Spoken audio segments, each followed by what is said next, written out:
السلام علیکم ورحمۃ اللہ وبرکاتہ۔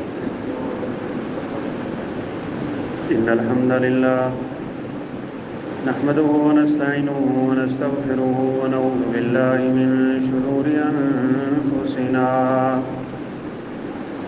ومن سیئات اعمالنا من يهده الله فلا مضل له ومن يضلل فلا هادي له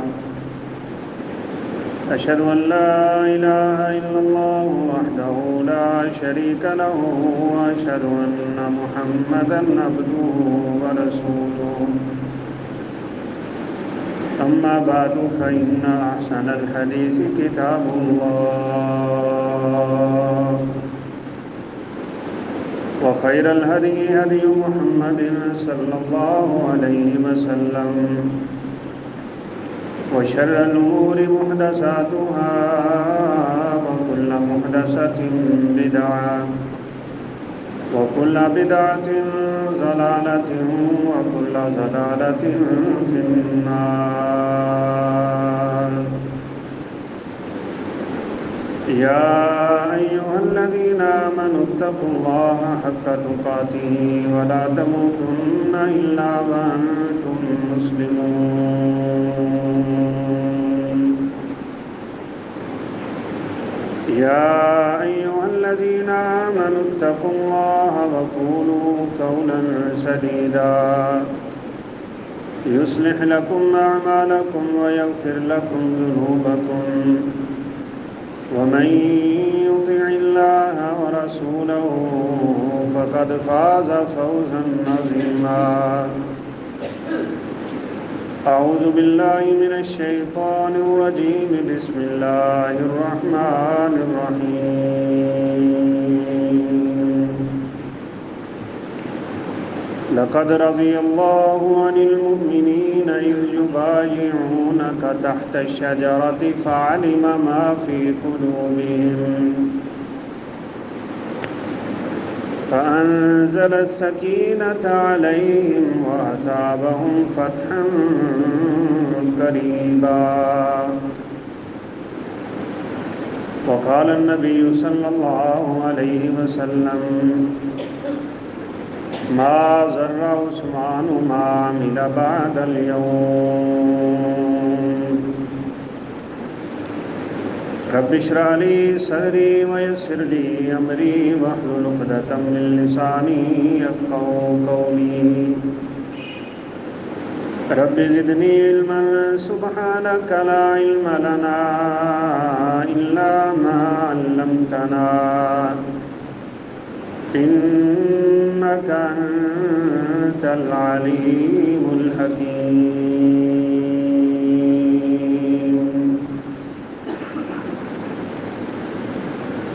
مختصر حمد و ثنا کے بعد 18 ذوالحجہ سیدنا عثمان بن عفان رضی اللہ تعالیٰ عنہ کی شہادت کا دن ہے۔ خلیفہ سوم، خلیفہ راشد، جن کو ذو النورین کا لقب دیا گیا ہے، اور یہ ایک ایسا شرف ہے کہ جو دنیا میں نہ کسی کو حاصل ہوا ہے نہ ہو سکتا ہے۔ ذو النورین کا مطلب ہے دو نوروں والا۔ کائنات میں عثمان وہ فرد واحد ہیں کہ جن کے نکاح میں کسی پیغمبر کی 2 بیٹیاں آئیں، اس لیے ان کو 2 نوروں والا یعنی ذو النورین کہا جاتا ہے۔ آپ صلی اللہ علیہ وسلم نے ان سے یہ بھی کہہ دیا تھا جب دوسری بیٹی اس دار فانی سے کوچ کر گئی، فرمایا عثمان اگر میری کوئی اور بیٹی ہوتی تو وہ بھی میں تیرے ہی نکاح میں دیتا۔ ان کے ایمان کی اور ان کے اخلاق کی ایک عمدہ مثال ہے یہ حدیث مبارکہ۔ صحابہ کرام رضوان اللہ علیہم اجمعین کی زندگیاں ہمارے لیے نمونہ ہیں۔ ان کی سیرت ان کی صورت، ان کا اخلاق، ان کی عبادت، ان کی ریاضت، ان کا تقوی، پرہیزگاری، للہیت، خوف خدا، خشیت، گویا کہ اللہ تعالیٰ نے ان پاکیزہ ہستیوں کو ہمارے لیے اسوہ بنایا۔ ان میں بالخصوص خلفائے اربعہ سیدنا ابوبکر صدیق رضی اللہ تعالیٰ عنہ، سیدنا عمر فاروق رضی اللہ تعالیٰ عنہ، سیدنا عثمان ذو النورین اور علی المرتضیٰ رضی اللہ تعالیٰ عنہما دنیا کائنات کے افضل ترین شخص ہیں انبیاء کرام علیہم السلام کے بعد۔ اتفاق یہ ہے کہ چند دنوں کے بعد محرم الحرام داخل ہو جائے گا، اور محرم میں ہم سب جانتے ہیں کہ ایک خاص گروہ بڑے زور و شور سے یکم محرم سے لے کے 10 محرم تک اپنے خاص طور طریقے اور رسم و رواج کے مطابق پوری دنیا پہ اپنی آواز اٹھاتے ہیں، جس کو شہادت حسین رضی اللہ تعالیٰ عنہ سے یاد کیا جاتا ہے۔ بات یاد رکھنے والی یہ ہے، عثمان رضی اللہ تعالیٰ عنہ کی شہادت ہو اور آگے یکم محرم الحرام کو عمر فاروق رضی اللہ تعالیٰ عنہ کی شہادت کا دن ہے، اور پھر 10 محرم الحرام کو سیدنا حسین رضی اللہ تعالیٰ عنہ کی شہادت کا دن ہے۔ ان تینوں شہادتوں کی کڑیاں آپس میں ملتی ہیں، تینوں شہادتیں ہی بڑی مظلومانہ ہیں، اور ان تینوں میں سے سب سے زیادہ مظلومانہ شہادت سیدنا عثمان رضی اللہ تعالیٰ عنہ۔ چونکہ ہمارے معاشرے میں یہ ماحول بن گیا ہے کہ محرم الحرام آتے ہی ہم جو سنتے ہیں، جو دیکھتے ہیں، اسی سے متاثر ہو جاتے ہیں، جبکہ حقیقت میں عثمان رضی اللہ تعالیٰ عنہ کی شہادت زیادہ حق رکھتی ہے۔ ہم اس سے سبق سیکھیں، ہم اس کو سمجھیں، ہم ان کی سیرت کا مطالعہ کریں، اور جو 2 خصوصی صفات اللہ تعالیٰ نے ان کو عطا کی تھی۔ دنیا میں حیائے عثمان بہت مشہور ہے اور سخاوت عثمان بہت مشہور ہے۔ ہم ان کی سیرت سے یہ سیکھیں اور کوشش کریں کہ اللہ اکرم الحاکمین یہی 2 صفات ہمارے اندر بھی اچھی طرح پیدا فرمائیں۔ رسول اللہ صلی اللہ علیہ وسلم نے یہ پیشین گوئی فرمائی تھی کہ عثمان شہید ہوگا، اور شہادت بھی عثمان کی بڑی خطرناک ہوگی، بڑی مصیبتوں سے گزر کے عثمان شہید ہوں گے۔ ایک دفعہ عثمان رضی اللہ تعالیٰ عنہ تشریف لائے تو اپنا چہرہ کپڑے سے لپیٹا ہوا تھا، تو آپ صلی اللہ علیہ وسلم نے پاس بیٹھے ہوئے صحابہ کو کہہ دیا کہ یہ جو لپٹے ہوئے چہرے میں آ رہا ہے نا، یہ یاد رکھنا بڑے عجیب انداز سے شہید کر دیا جائے گا۔ سیدنا ابوبکر صدیق بھی تھے، عمر فاروق بھی تھے، عثمان ذو النورین بھی ہیں، احد پہاڑ ہے، اللہ کے نبی ہیں، یہ چاروں اس پہاڑ پہ جا رہے ہیں۔ احد اللہ کے نبی اور صحابہ کرام کی محبت میں لرزنے لگا، لہرانے لگا، ہلنے لگا، جیسے فرط محبت میں کوئی انسان اپنا جوش دکھا دیتا ہے۔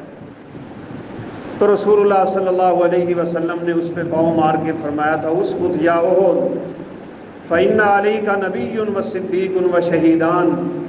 احد آرام سے ٹھہر جا، کیا تجھے علم نہیں کہ تیرے اوپر ایک نبی، ایک صدیق اور 2 شہید جا رہے ہیں۔ عثمان رضی اللہ تعالیٰ عنہ کو بھی اپنی شہادت کا یقین ہے، اور سیدنا عمر فاروق کو بھی یقین تھا، اس لیے فاروق دعا کیا کرتے تھے، اللہم ارزقنی شہادتا فی سبیلک فی بلد نبیک، اے اللہ مجھے شہادت دے اور اپنے نبی کے شہر میں دے دے۔ لوگ کہا کرتے تھے، عمر شہادتیں تو جہاد کے میدانوں میں ملتی ہیں، اور مدینہ تو اب دارالامن بن چکا ہے، آپ مدینے میں شہادت کیسے مانگتے ہیں؟ تو سیدنا عمر فاروق رضی اللہ تعالیٰ عنہ کو یہ یقین تھا جو اللہ کے نبی سے سنا ہوا ہے کہ مجھے شہادت ملے گی، بس یہ دعا کر دیتے تھے کہ اللہ مجھے شہادت ملے اور مدینہ کی موت آ جائے۔ تو بہرحال اس موضوع پہ بھی انشاءاللہ ہم کو یہ دو بات کے بعد گفتگو کریں گے۔ رسول اللہ صلی اللہ علیہ وسلم نے سیدنا عثمان کو ایک مشین کوئی اور بھی فرما دی تھی۔ آپ نے فرمایا عثمان، اللہ تجھے ایک قمیض پہنائے گا، وہ قمیض لوگ اتارنے کی کوشش کریں گے، تو نے وہ قمیض نہیں اتارنی، یہ قمیض خلافت کی قمیض ہے۔ ہمیں تاریخ اسلامی کے بھی صحیح واقعات کا علم ہونا چاہیے۔ صحیح بات یہ ہے کہ تاریخ میں انسانوں نے اتنی زبردست غلطیاں کر دی ہیں اور داخل کی، بالخصوص اہل تشیع نے، کہ بالکل تاریخ کا رنگ ہی بدل کے رکھ دیا ہے۔ رسول اللہ صلی اللہ علیہ وسلم جب اس دنیا سے گئے ہیں، آپ کی حدیثوں میں اشارے موجود تھے کہ میرے بعد خلیفہ ابو بکر صدیق ہے۔ آپ صلی اللہ علیہ وسلم کے پاس ایک عورت آئی، آپ نے اسے دوبارہ آنے کا وعدہ کیا۔ وہ کہنے لگی اگر میں آئی اور آپ دنیا میں نہ ہوئے تو پھر میں کیا کروں گی؟ آپ صلی اللہ علیہ وسلم نے فرمایا ابو بکر صدیق کے پاس چلی جانا۔ یہ اشارہ تھا میرے بعد خلیفہ ابو بکر ہے۔ آپ بیمار ہوئے، آپ صلی اللہ علیہ وسلم نے نماز کے وقت لوگوں کو کہا مروا ابا بکر فلیصلی بالناس، ابو بکر کو کہو کہ لوگوں کو نماز پڑھا دیں۔ صحابہ کے دروازے مسجد نبوی کی طرف کھلتے تھے، آپ نے فرمایا یہ ساری کھڑکیاں بند کر دو سوائے ابو بکر کی کھڑکی کے۔ بہت سی حدیثوں میں آپ صلی اللہ علیہ وسلم نے اشارہ دیا کہ میرے بعد اگر کوئی خلیفہ ہوگا تو وہ سیدنا ابو بکر صدیق رضی اللہ تعالیٰ عنہ۔ آپ اس دنیا سے گئے، آپ نے کسی کو خلیفہ نامزد نہیں کیا۔ وہ صحابہ جو مدینہ کے رہنے والے تھے، جن کو انصار صحابہ کہا جاتا ہے، وہ سقیفہ بنی سعد میں جمع ہیں۔ حضرت سعد رضی اللہ تعالیٰ عنہ کو تیار کیا جا رہا ہے کہ اب آپ کے بعد ہم خلیفہ آپ کو اختیار کرنا چاہتے ہیں۔ لوگ بیعت کرنے پہ تیار ہیں۔ عمر فاروق رضی اللہ تعالیٰ عنہ کو علم ہوا، ابو بکر صدیق کا ہاتھ پکڑا، صحابہ کرام کی مجلس میں لے کے آئے اور فرمایا لوگوں کیا تم جانتے نہیں ہو کہ اللہ کے نبی نے کہا تھا میرے بعد اس کائنات کا افضل ترین انسان ابو بکر ہے، اس دنیا میں کوئی ایسا انسان نہیں آیا کہ جس کا میرے اوپر کوئی احسان باقی ہو سوائے ابو بکر صدیق کے، کہ اس کے احسانات کا بدلہ میں دے ہی نہیں سکتا، اس کے احسانات کا بدلہ صرف اور صرف اللہ کا الحاکمین دیں گے۔ کتنی دفعہ ہم نے اللہ کے نبی کی زبان سے سنا ابو بکر ثم عمر ثم عثمان، ابو بکر پہلے نمبر پہ۔ صحابہ کرام نے بیعت کر لی، ابو بکر صدیق نے 2 سال خلافت کی ہے۔ 2 سالہ دور حکومت میں ان کا انہی لوگوں سے ہی اختلاف چلتا رہا۔ مسیلمہ کذاب نے نبوت کا دعویٰ کر دیا، اسود انسی نے نبوت کا دعویٰ کر دیا، ایک عورت نے نبوت کا دعویٰ کر دیا۔ ادھر لوگ اٹھے اور انکار کر دیا کہ ہم آج کے بعد زکوٰۃ ادا نہیں کریں گے۔ ابو بکر صدیق رضی اللہ تعالیٰ عنہ نے ان کے خلاف جنگیں لڑیں۔ یہ مدعیان نبوت جیسے آج کل بھی کیس ہمارے سامنے ہیں، یہ اللہ کے نبی کے زمانے سے ہی شروع ہو گئے تھے، اور آپ نے یہ پیشین گوئی فرما بھی دی تھی لا تقوم الساعہ، تب تک قیامت قائم نہیں ہوگی یہاں تک کہ 30 دجال اٹھیں گے، 30 دجالون یزعمون کلہم نبی، ان میں سے ہر کہے گا میں نبی ہوں، جھوٹے دعوے دار ہوں گے۔ بہرحال جنگ ہوئی، جنگ یمامہ کے نام سے بڑی جنگ مشہور ہے، بڑے بڑے صحابہ اس میں شہادت نوش فرما گئے۔ اسی طرح اختلاف میں ہی 2 سال چلتے رہے ابو بکر صدیق رضی اللہ تعالیٰ عنہ کے۔ آپ صلی اللہ علیہ وسلم نے ایک خواب بھی دیکھا تھا۔ آپ نے فرمایا میں نے دیکھا کہ ایک کنواں ہے، اس کنویں سے ابو بکر نے 2 ڈول نکالے پانی کے، وفی نزعہما ضعف، ابو بکر کے ان ڈولوں میں بڑی کمزوری تھی۔ پھر وہ ڈول عمر نے پکڑا۔ عمر ایک عبقری انسان تھا، بڑا بہادر، بڑا طاقت والا۔ اس نے پھر پانی نکالا جیسے نکالنے کا حق ہے۔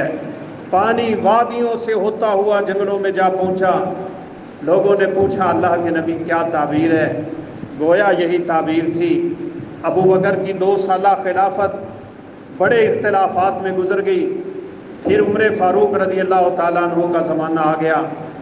ابو بکر صدیق بیمار ہوئے اور اس دنیا سے چلے گئے۔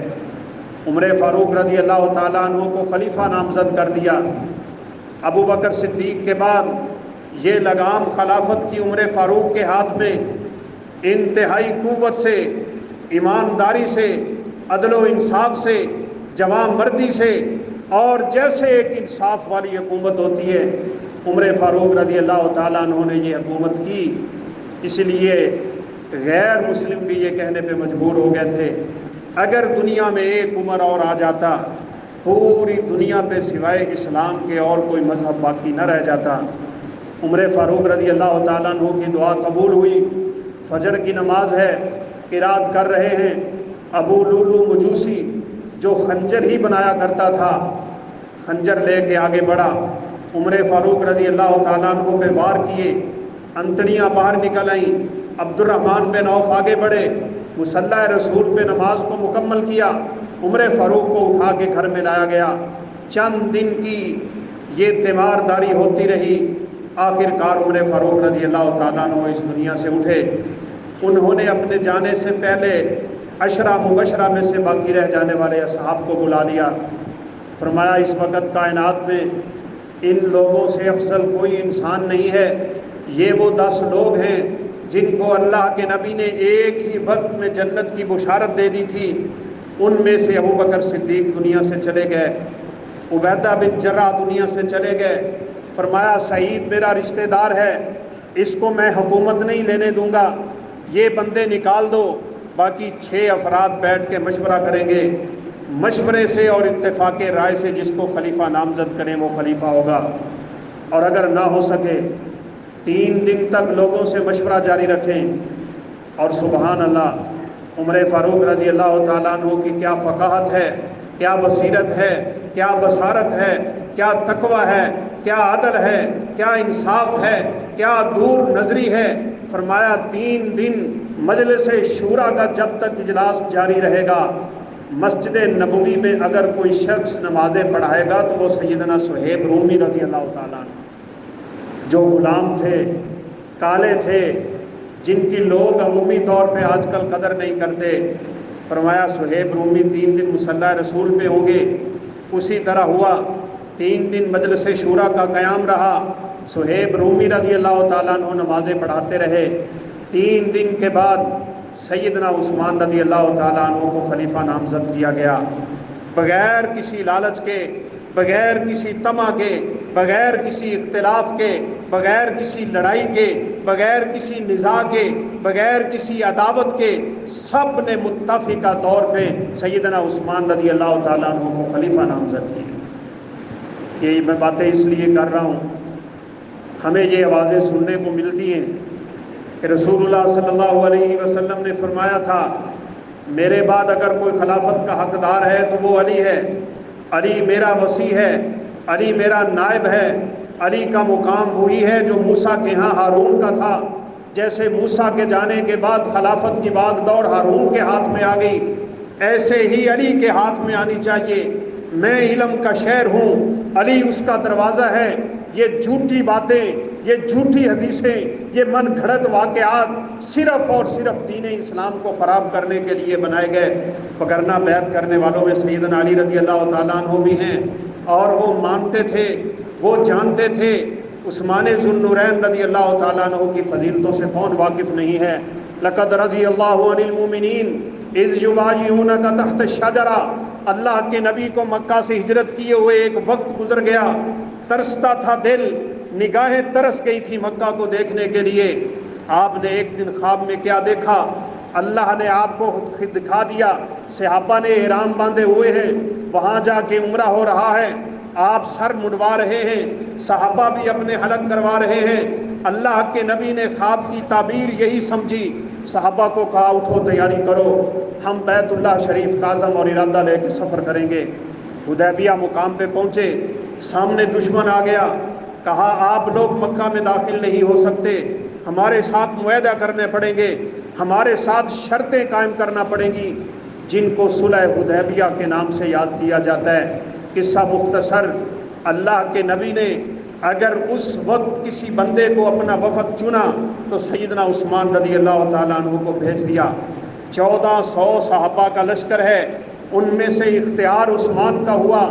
عثمان مکہ کے شریفوں میں، عثمان مکہ کے تاجروں میں، عثمان مکہ کے ایمانداروں میں، عثمان جب سے پیدا ہوئے زمانے میں شراب پانی کی طرح پی جاتی تھی، لیکن عثمان کہتے اللہ کی قسم کبھی میں نے شراب کو منہ نہیں لگایا۔ جوا کھیلتے تھے لوگ، فرمایا کبھی میں نے یہ کام نہیں کیا۔ بتوں کے سامنے گرتے تھے لوگ، عثمان کہتے میں نے کبھی یہ کام نہیں کیا، اور فرماتے تھے جب سے میں نے اللہ کے نبی کے ہاتھ پہ ہاتھ رکھا ہے اس وقت سے میں نے آج تک اپنی شرمگاہ کو ہاتھ نہیں لگایا۔ احترام نبی، وقار نبی، عظمت نبی، عزت نبی، ناموس رسالت کا اتنا پاس ہے عثمان کو، بڑی ان کی لین دین تھی عثمان کے ساتھ۔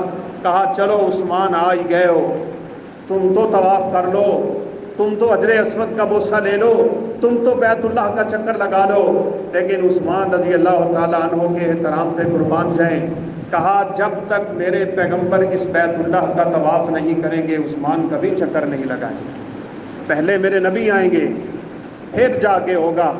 اور یہی حدیبیہ کا ہی مقام تھا شاید، جب ایک آنے والے نے دیکھا کہ اللہ کے نبی وضو کر رہے ہیں اور آپ کے وضو کے گرے ہوئے قطرات کا پانی صحابہ زمین پہ گرنے ہی نہیں دیتے تھے، ہر کوئی ہاتھ بڑھا رہا ہے اس لیے کہ یہ بابرکت پانی میرے ہاتھ پہ گر جائے، کوئی چہرے پہ ملتا ہے تو کوئی اپنے جسم پہ، اور ایسے بھی تھے جن کے ہاتھ پہ پانی نہ گرا، انہوں نے ان صحابہ کے ہاتھ پہ ہاتھ رکھ دیا جن کے ہاتھوں پہ پانی گرا ہوا تھا، اور جا کے کہا تھا اپنے سرداروں کو، کفاران مکہ کو، وہ قریش کے سرداروں کو، کہا اللہ کی قسم جتنی اصحاب نبی اپنے نبی کی تعظیم کرتے ہیں کائنات میں کوئی کسی کی کرتا ہی نہیں، وہ تو ان کا تھوک بھی زمین پہ گرنے نہیں دیتے، اور ایسے لگتا ہے لڑائی ہو جائے گی یہ لینے کے لیے، ہر کوئی اپنا ہاتھ پھیلاتا ہے کہ اس پہ گرے تو میں اپنے چہرے پہ مال لوں۔ ادھر مشہور ہو گیا کہ عثمان رضی اللہ تعالیٰ عنہ کو شہید کر دیا گیا ہے۔ اللہ کے نبی صلی اللہ علیہ وسلم اضطراب و قلق کی حالت میں پہلے ہی ہیں، احرام باندھا ہوا ہے، نیت ہے عمرے کی اور حج کرنے کی، روک دیا گیا ہے اللہ کے نبی کو۔ ایک تو پہلے سے ذہن میں یہ خلش ہے، اوپر سے عثمان رضی اللہ تعالیٰ عنہ کی شہادت کی خبر مل گئی۔ آپ صلی اللہ علیہ وسلم نے صحابہ کو جمع کیا، کہا مجھے پتہ چلا ہے کہ عثمان کو شہید کر دیا گیا، ہم اس وقت تک یہاں سے واپس نہیں جائیں گے جب تک عثمان کی شہادت کا ہم بدلہ نہیں لے لیں گے۔ یہ بڑی سوچنے والی باتیں ہیں بھائی، اللہ کے نبی کو اگر علم غیب ہوتا تو کیا اللہ کے نبی اس طرح کی باتیں کرتے؟ آپ نے اپنا ہاتھ بڑھا دیا، فرمایا آؤ میرے ہاتھ پہ اپنا ہاتھ رکھو، میرے ساتھ بیعت کرو، تم نے یسر و عسر کی میرے ساتھ بیعتیں کی ہوئی ہیں، تنگی کی حالت میں میرا ساتھ دو گے، آسانی کی حالت میں میرا ساتھ دو گے، کچھ ہوگا تو ساتھ دو گے، کچھ نہیں ہوگا تو ساتھ دو گے، مرتے دم تک میرا ساتھ دو گے، آؤ آج عثمان کا بدلہ لینے کے لیے میرے ساتھ بیعت کا وعدہ کر لو۔ سارے صحابہ اللہ کے نبی کے ہاتھ پہ ہاتھ رکھتے گئے۔ یہ 1400 صحابہ کا لشکر ہے، ان کے بارے میں اللہ کے نبی نے فرمایا ہے جس بندے نے رضوان بیعت میں اس درخت کے نیچے میرے ہاتھ پہ ہاتھ رکھا ہے اللہ نے سب پہ جہنم کو حرام کر دیا ہوا ہے۔ آخر میں اللہ کے نبی نے اپنا ہی ایک ہاتھ اٹھا لیا، کہا یہ ہاتھ عثمان کا ہاتھ ہے، اپنے ہی ہاتھ پہ رکھا۔ اللہ کے نبی نے اپنے ہاتھ کو عثمان کے ہاتھ سے یہ تشبیہ دے دی، کامل ایمان کی علامت ہے، ان سے محبت کی علامتیں ہیں۔ بہرحال عثمان رضی اللہ تعالیٰ عنہ تو شہید نہیں ہوئے تھے، لیکن بیعت رضوان میں ان کا شمار ہو گیا، کیونکہ اللہ کے نبی صلی اللہ علیہ وسلم نے اپنے ہاتھ کو ان کے ہاتھ سے تشبیہ دے دی۔ بات چلتی رہی، آپ صلی اللہ علیہ وسلم واپس آئے، بدر کا میدان سجا۔ یہ لوگ اللہ کی قسم آج بھی باتیں کرتے ہیں، بالخصوص جن لوگوں کو صحابہ کرام سے اختلاف ہے، اور یہ بات اچھی طرح یاد کیجئے۔ مجھے آج ایک ساتھی کا میسج آیا کہ امیر معاویہ اور علی کی جو لڑائی ہوئی تھی اس میں حق پہ کون تھا؟ وہ جنگ صفین میں حق پہ کون تھا؟ جنگ جمل میں حق پہ کون تھا؟ بھائی صحابہ کے اختلاف کو چھیڑا نہ کرو۔ صحابہ کرام رضوان اللہ علیہم اجمعین بشری تقاضا کے تحت ان سے جو ہوا اللہ نے سب کو معاف کر دیا۔ لقد رضی اللہ عن المؤمنین، اللہ سب سے راضی ہو گئے۔ رضی اللہ عنہم ورضوا عنہ، صحابہ اللہ پہ راضی ہو گئے، اللہ صحابہ پہ راضی ہو گیا۔ اور میں نے تو پہلے بھی ایک دفعہ کہا تھا، یہ اللہ کی رضا کا اعلان جنتیوں کو جنت میں داخل ہونے کے بعد آخری انعام کے طور پہ ملے گا، جب اللہ فرمائیں گے جنتیوں خوش ہو جاؤ، میں تمہیں ایک ایسی چیز دینے والا ہوں کہ تمہاری خوشی کی انتہا نہیں رہے گی۔ جنتی پوچھیں گے یا اللہ تو نے جنت میں ہمیں مقام دے دیا، اعلیٰ ترین ہماری منازل ہو گئے، ہمیں مقام و مرتبہ مل گیا، جنت میں سب کچھ ہمیں میسر آ گیا، آخر وہ کون سی نعمت ہے جو اللہ تو ہمیں دینا چاہتا ہے؟ اللہ احکم الحاکمین فرمائیں گے آج میں تم پہ راضی ہو گیا ہوں، تمہیں دوبارہ ناراض ہونے کا کوئی خدشہ باقی نہیں رہ جائے گا۔ صحابہ کرام تو دنیا پہ ہیں، اللہ ان پہ راضی ہو گئے، بھائی ان کے مقام و مرتبہ کا کیا کہنا؟ کہتے ہیں جی عثمان تو بیعت رضوان میں بھی نہیں تھا، عثمان تو بدر کے میدان میں بھی نہیں تھا، عثمان تو نعوذ باللہ احد کے میدان سے بھی بھاگ گیا تھا۔ بڑی بڑی باتیں کرتے ہیں یہ بدبخت لوگ۔ عبداللہ بن عمر رضی اللہ تعالیٰ عنہ حج پہ تھے، ایک ایسا ہی بدبخت اٹھا تھا اور اس نے بھی اسی طرح کے سوال کر دیے تھے، انہوں نے خوب منہ چپ کرایا، کہا رضوان کے موقع پہ اللہ کے نبی نے اپنا ہاتھ عثمان کا ہاتھ قرار دیا تھا، بدر کے میدان میں آپ کی بیٹی بیمار تھی اور اللہ کے نبی نے کہا تھا عثمان تم میری بیٹی کے پاس رہو گے، اس لیے آپ صلی اللہ علیہ وسلم نے انہیں مجاہدین کا حصہ دیا تھا جو مال غنیمت کے طور پہ ہوتا ہے۔ عثمان رضی اللہ تعالیٰ عنہ آپ صلی اللہ علیہ وسلم کی بیٹی کی تیمارداری کے لیے اور عیادت کے لیے وہاں ٹھہرے رہے۔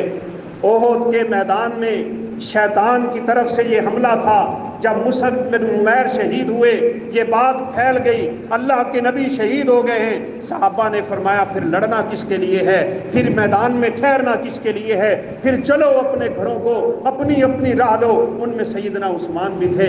اللہ تعالیٰ نے آیات اتاری تھی کہ جو لوگ چلے گئے اس میدان سے اللہ احکم الحاکمین نے سب کو معاف کر دیا۔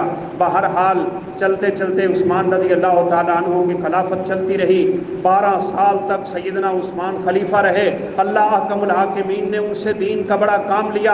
آج جو شیعہ لوگ عثمان کو گالیاں دیتے ہیں نا، اس لیے دیتے ہیں کہ عثمان رضی اللہ تعالیٰ عنہ نے ان کے علاقے فتح کیے تھے، یہاں اسلام کا جھنڈا لہرایا تھا، یہاں سے مجوسیت کو ختم کیا تھا، یہاں سے آگ پرستوں کو انہوں نے نیست و نابود کیا تھا۔ یہ آپ کے فارسی علاقے سیدنا عثمان رضی اللہ تعالیٰ عنہ کے دور خلافت میں ہی تو قائم ہوئے تھے۔ حضرت عثمان ہی تو وہ انسان ہیں جنہوں نے بحری بیڑے اتارے تھے جنگوں کے لیے، جن کے ذریعے عثمان رضی اللہ تعالیٰ عنہ نے قسطنطنیہ پہ حملہ کیا تھا اور امیر معاویہ رضی اللہ تعالیٰ عنہ کو بھیجا تھا، پھر ان کے بیٹے یزید کو بھیجا تھا، جن کے بارے میں رسول اللہ صلی اللہ علیہ وسلم نے فرمایا کہ جو اس لشکر میں شامل ہے وہ سارے کے سارے بخشے ہوئے انسان ہیں، اللہ نے ان سب کو بخش دیا۔ بہرحال بڑے کارنامے ہیں، فوجی چھونیاں بنائی، فوج کا نظام قائم کیا، عدالت کا نظام قائم کیا، عدل و انصاف کی تقاضے رہے۔ چلتے چلتے عثمان رضی اللہ تعالیٰ عنہ پہ ایک وقت وہی فتنے کا آنے والا ہے۔ آپ صلی اللہ علیہ وسلم ایک باغ میں داخل ہوئے تھے، ابو موسیٰ اشعری داخل ہوئے، دروازہ بند کر دیا، کہا اللہ کے نبی آپ آرام کریں، آج میں کسی کو آپ کی اجازت کے بغیر آنے نہیں دوں گا، دستک ہوگی میں پوچھوں گا آپ سے اجازت لوں گا۔ وہی ہوا، دستک ہوئی، پوچھا کون؟ کہا ابو بکر۔ فرمایا اعلیٰ رسلکا، یہیں پہ کھڑے رہو۔ جا کے اجازت مانگی، اللہ کے نبی نے اجازت کن لفظوں سے دی؟ فرمایا اذن ہوا ابشرہ بالجنہ، جاؤ ابو موسیٰ دروازہ کھول دو، ابو بکر کو اجازت بھی دے دو، خوشخبری بھی سنا دو کہ اللہ نے تمہیں جنتوں کا وارث بنایا ہوا ہے۔ عمر فاروق آ گئے، آپ صلی اللہ علیہ وسلم سے پھر اجازت مانگی گئی، آپ نے پھر یہی الفاظ بول دیے۔ تیسرے نمبر پہ دستک ہوئی، پوچھا کون؟ کہا عثمان۔ کہا ابو موسیٰ جاؤ عثمان کے لیے دروازہ کھول دو اور اسے جنت کی بشارت بھی دے دو، اس مصیبت کی وجہ سے، اس تکلیف کی وجہ سے، اس المناک حادثے کی وجہ سے جو عثمان پہ قائم ہو جائے گا۔ آپ صلی اللہ علیہ وسلم نے پیشین گوئی فرمائی ہوئی ہے، وہی ہوا۔ ایک عبداللہ بن سبا نام کا آدمی اٹھا، ذرا یہ باتیں اچھی طرح نوٹ کیجئے گا۔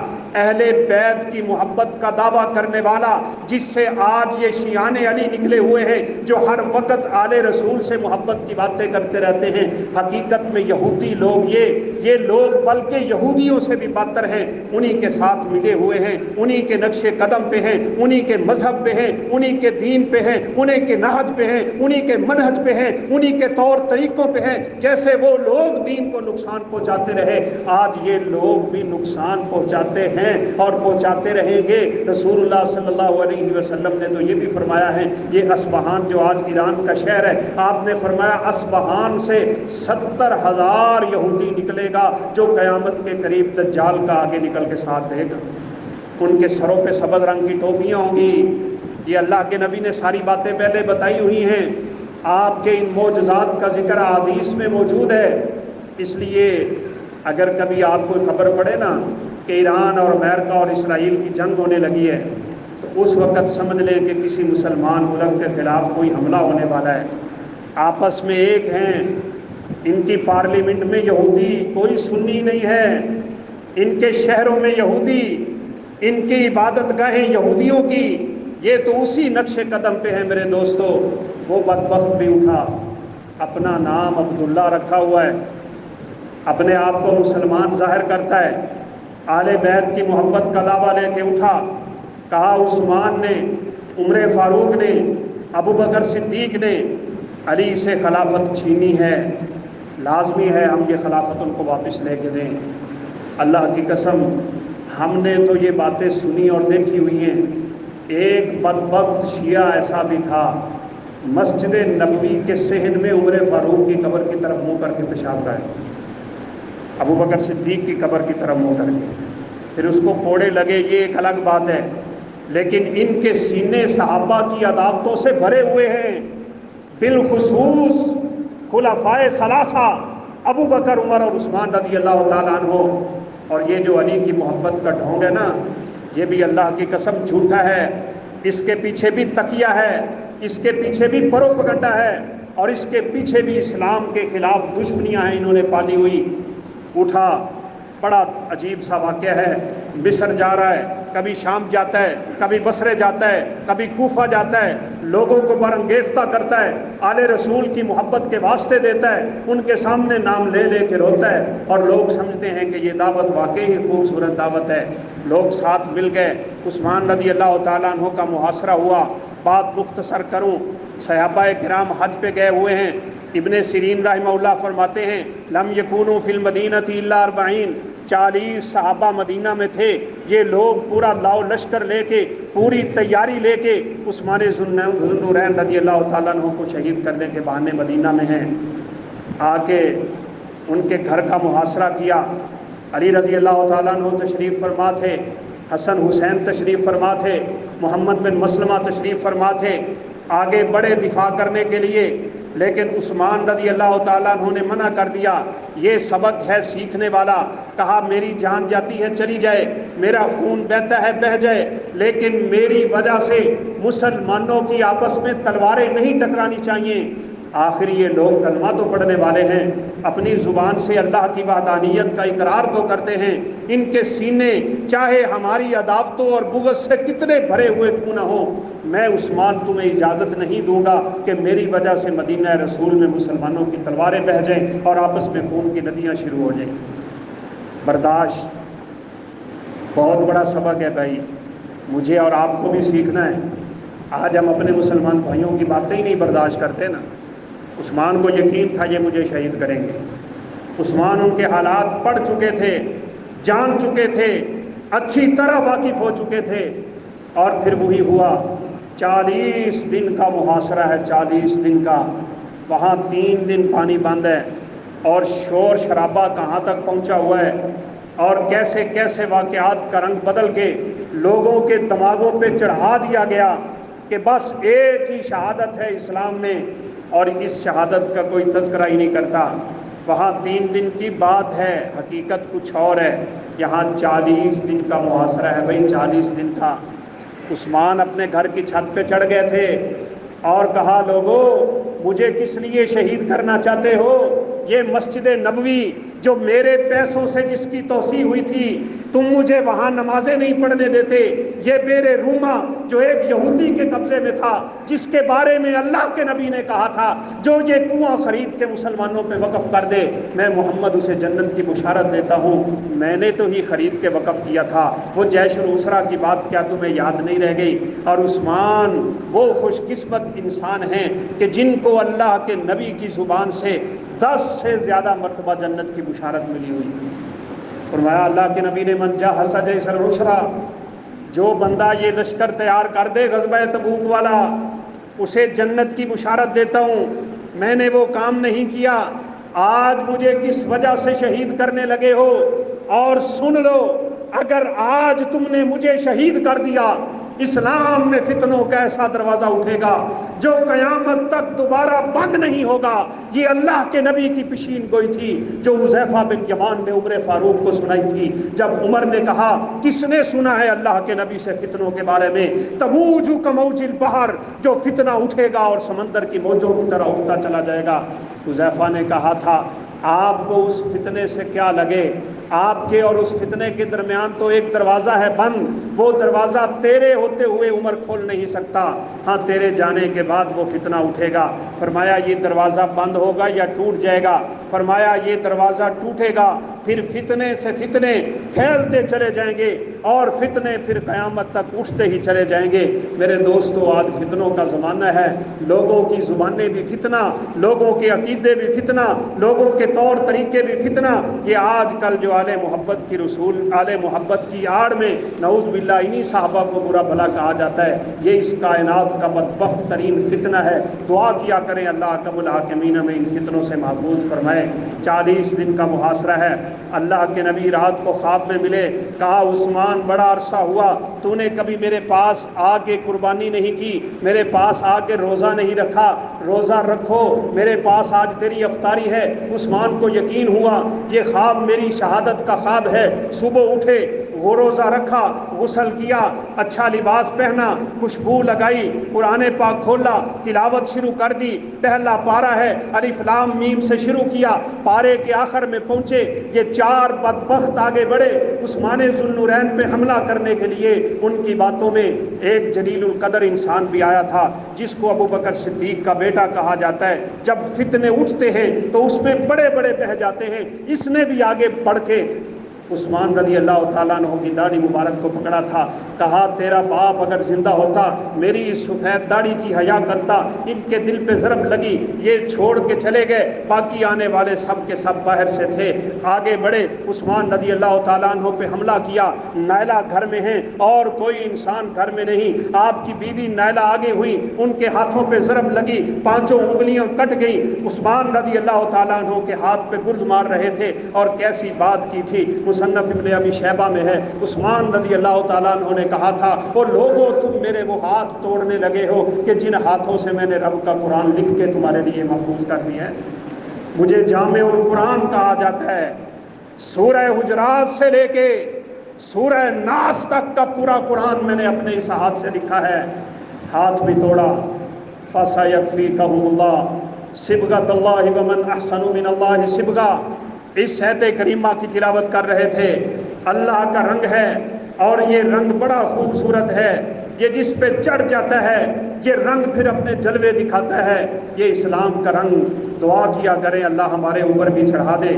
عثمان رضی اللہ تعالیٰ عنہ کو شہید کر دیا گیا، وہ خون کے چھینٹے آج بھی قرآن پاک کے اس ورق پہ پڑے ہوئے ہیں، فَسَيَكْفِيكَهُمُ اللَّهُ، ہمارے لیے اللہ کافی ہے۔ آخر کار عثمان رضی اللہ تعالیٰ عنہ 18 ذوالحجہ کو اس دار فانی سے اپنے رب کے پاس پہنچ گئے۔ جائیں دیکھ لینا، پرسوں 18 ذوالحجہ آ رہی ہے، شیعہ لوگ عید منائیں گے، جس کو عید غدیر خم کے نام سے یاد کرتے ہیں بدبخت یہ لوگ، کبھی امیر معاویہ کے مرنے پہ 22 رجب کو کنڈے مناتے ہیں، کبھی عمر فاروق کی شہادت کے دن ان کی خوشی کا دن ہوتا ہے، اور کبھی عثمان رضی اللہ تعالیٰ عنہ کی شہادت پہ عید غدیر خم منائی جاتی ہے۔ میرے دوستوں، یہ اسلام کے دشمن ہیں۔ بہرحال آگے بات میں انشاءاللہ زندگی رہی تو چلاؤں گا۔ یہ فتنے کیسے اٹھے ہیں، عمر کیسے شہید ہوئے، عثمان کیسے شہید ہوئے، اور پھر عثمان کی شہادت سے اختلاف اٹھا تھا جس سے علی رضی اللہ تعالیٰ عنہ اور امیر معاویہ رضی اللہ تعالیٰ عنہ کے درمیان انسانی اور بشری تقاضا کے تحت چند واقعات ہوئے تھے، اور پھر اسی کے تناظر میں حضرت حسین رضی اللہ تعالیٰ عنہ شہید ہوئے تھے۔ عثمان رضی اللہ تعالیٰ عنہ کا حیا مشہور ہے۔ آپ صلی اللہ علیہ وسلم تشریف فرما تھے، آپ کی ران مبارک سے کپڑا ہٹا ہوا ہے، دروازے پہ دستک ہوئی، عمر فاروق آئے، آپ اسی طرح بیٹھے رہے، ابو بکر صدیق آئے، آپ اسی طرح بیٹھے رہے، تیسری دفعہ دستک پہ عثمان کا نام تھا، اللہ کے نبی آگے ہو گئے، ٹیک چھوڑ دی، اپنی چادر کو اپنی ران مبارک پہ کر لیا۔ آپ صلی اللہ علیہ وسلم نے بڑے ہی اچھے انداز سے عثمان رضی اللہ تعالیٰ عنہ کا استقبال کیا، باتیں ہوتی رہی، یہ تینوں اصحاب بیٹھے رہے، مجلس ہوئی، برخاست ہوئی، اٹھ کے چلے گئے۔ عائشہ رضی اللہ تعالیٰ عنہ نے پوچھا، اللہ کے نبی یہ کیا بات ہے، میرے باپ آئے، آپ اسی طرح بیٹھے رہے ہیں، آپ کی ران مبارک نظر آ رہی تھی، عمر فاروق آئے، بڑا جلیل القدر انسان ہے، جس کے ایمان کی اور جس کی مضبوطی کی آپ نے خود علامتیں اور مثالیں دی ہوئی ہیں، آپ کی ران مبارک تو پھر بھی نظر آ رہی تھی، لیکن عثمان کے آنے پہ آپ نے اتنا اہتمام کیوں کیا تھا؟ آپ صلی اللہ علیہ وسلم نے فرمایا، الا استحیی من رجل تستحیی منہ الملائکہ، عائشہ میں اس بندے سے حیا کیوں نہ کروں جس سے رب کے فرشتے بھی حیا کرتے ہیں۔ عثمان نے کبھی ننگے ہو کے غسل نہیں کیا۔ عثمان رضی اللہ تعالیٰ عنہ کی زندگی ہمارے لیے اسوہ ہے۔ سخاوت بڑی مشہور ہے، عبادت بڑی مشہور ہے، تقوی بڑا مشہور ہے، خوف خدا بڑا مشہور ہے۔ جب کبھی عثمان کا گزر ہوتا تھا قبر کے پاس سے، ہم کتنے قبرستانوں سے گزر جاتے ہیں بھائی، اتنا روتے کہ داڑھی مبارک تر ہو جاتی تھی۔ کہنے والے کہتے، عثمان تجھے تو جنت کی بشارت ملی ہوئی ہے، اور اللہ کے نبی نے تو کہہ دیا تھا، وہ تیری اشرفیاں اپنی جھولی میں اٹھا کے اللہ کے نبی نے انگلیاں ڈال کے پھینکی تھیں، اور فرمایا تھا ما ذر عثمان ما عمل بعد اليوم، آج کے بعد عثمان جو مرضی کرتا پھرے، عثمان کو کوئی چیز نقصان نہیں دے سکتی۔ آپ پھر بھی اتنا روتے ہیں۔ تو عثمان کہا کرتے تھے، قبر آخرت کی منزلوں میں پہلی منزل ہے، جو یہاں سے کامیاب ہوا وہ کامیاب ہے، جو یہاں ناکام ہوا وہ ناکام۔ 7 دنوں میں حضرت عثمان قرآن مکمل کرتے تھے۔ آپ قرآن پاک کھول کے دیکھیں نا، تو قرآن کی 7 منزلیں بنی ہوئی ہیں۔ یہ منزلیں اسی لیے بنی ہیں کہ 7 دن میں عمومی طور پہ ان کا معمول رہا ہے کہ وہ قرآن پاک مکمل کر لیا کرتے تھے۔ اور ایک روایت میں تو یوں تک بھی آتا ہے کہ بالخصوص رمضان کی راتوں میں عثمان رضی اللہ تعالیٰ عنہ ایک رات میں بھی قرآن پڑھ لیا کرتے تھے۔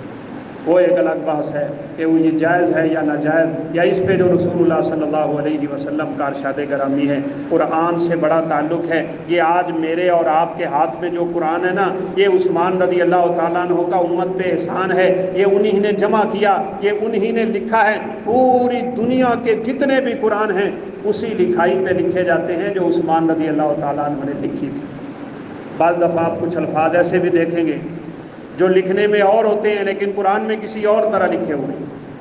مثال کے طور پہ آپ پوری دنیا کا قرآن اٹھا لیں، آپ کو لفظ مالکی الف کے ساتھ نظر نہیں آئے گا، اور اس کی وجہ ہے کیونکہ ایک دوسری قرات ہے مالکی، مالکی یوم الدین و مالکی یوم الدین، الف کے ساتھ لکھتے تو مالکی قرات نہیں پڑھی جا سکتی تھی۔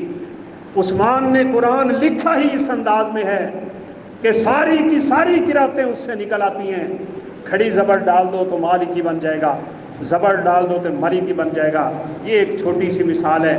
قرآن مجید کے لیے وہی رسم چلتا ہے، وہی خط چلتا ہے، وہی لکھائی چلتی ہے جو سیدنا عثمان رضی اللہ تعالیٰ عنہ نے لکھی تھی، اگر کوئی اس سے ہٹ کے لکھے گا اس قرآن کو یہ امت مسلمہ قبول نہیں کرے گی۔ اللہ اکرم الحاکمین نے ان سے بڑا دین کا کام لیا۔